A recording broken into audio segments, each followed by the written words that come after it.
Hello, I'm Ina Shravinsky, and this is Military Mind. Armed conflicts, defense and security, land, sea and air. We've got you covered. The General Staff of the Armed Forces of Ukraine has reported 63 combat engagements on the front lines over the past day. The largest number of enemy attacks is recorded in the Novopavlivka and Avdiivka directions, proving that Russia still puts particular pressure on the Donetsk region. In total, Russian troops launched 7 missile and 55 airstrikes, fired 62 MLRS at the positions of the Ukrainian defense forces and populated areas. No major changes nor breakthroughs, however, have been recorded. Now, let's move on to the Middle East, where the IDF forces continue their operation in the Gaza Strip. In its latest update, the Israeli military says its troops are still operating within the Al-Shifa hospital, where they claim to have killed more than 50 fighters, confiscated weapons and detained 180 people. Outside of Gaza, meanwhile, Lebanese Hezbollah has conducted at least 7 attacks into Israeli territory. Now, our next footage is from our favorite Ukrainian soldiers of the 3rd Assault Brigade. In the video up ahead, we'll see how they were clearing the village of Krasnohorivka from the Russian occupiers.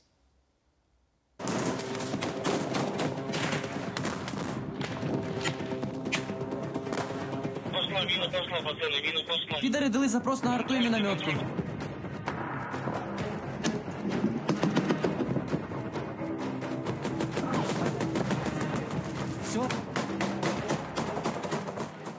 Some raw, intense combat footage there. Now, soldiers from the 93rd Mechanized Brigade of Ukraine recently hit the Russian so-called Frankenstein's monster, or the RBU-6000 naval rocket installation at the Ural base, with drones. As a bonus, they also destroyed a Kamaz truck just as the Russians were starting to run away from the attack.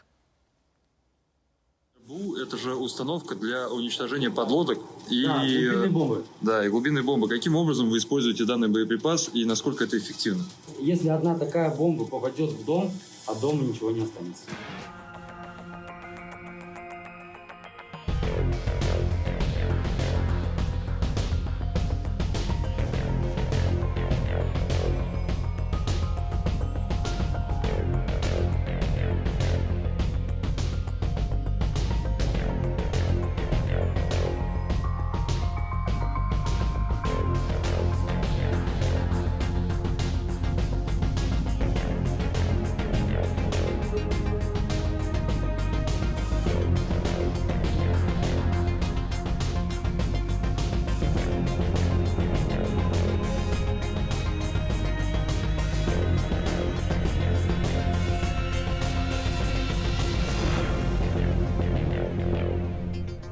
All right, folks, hold on to your hats, because we've got a real game changer here. The first appearance of the American M1117 armored vehicles, proudly standing tall in the arsenal of Ukraine's 425th Assault Battalion, codenamed Scala.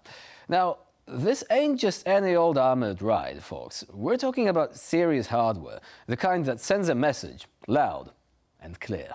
Давай, поехал, покатаем!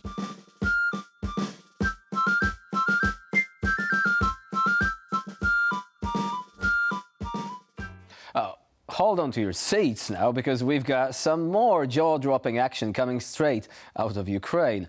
Ukrainian fighters are giving the Russian infantry a run for their money, kicking them out of their hiding spots, using a variety of tactics from FPV kamikaze drones to artillery strikes. That's right, you heard me correctly. These Ukrainian heroes are taking the fight to the enemy with everything they've got.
All right, now buckle up if you haven't done so already, because we've got some serious action unfolding on the Ukrainian front lines. The M2A2 ODS Bradley infantry fighting vehicle is unleashing hell on the occupiers with its TOW anti-tank guided missiles. That's right, you heard me correctly once again. This ain't no ordinary skirmish. This is the real deal. Now, let's break it down. The Bradley is a force to be reckoned with, and when it comes to taking down enemy armor, it's second to none. With its precision-guided TOW missiles, it's raining down fire and fury on the invaders, sending them scrambling for cover like never before.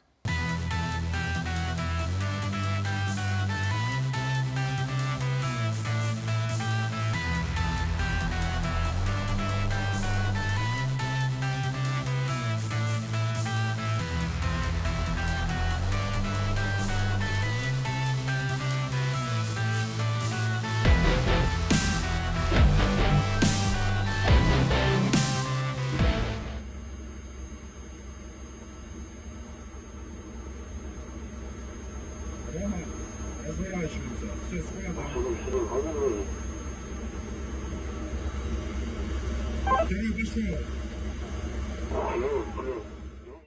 It's war with smiley faces, but we live in the era of social media. By the way, you probably remember seeing a Bradley once in Ukraine taking out a Russian tank, not with the missiles, with its gun.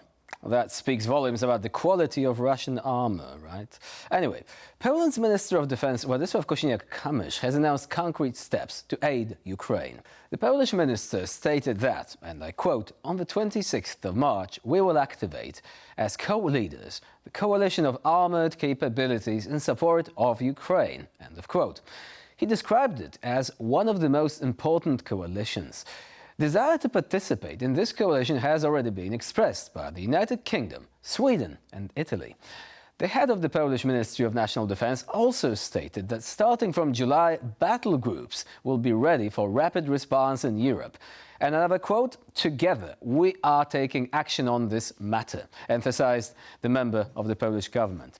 Only Poland and Germany have applied for the project. Both countries will deploy 2,500 soldiers each. And with this piece of positive news, we're ending this episode of Military Mind. Please stay with us here on TVP World for more latest news and updates.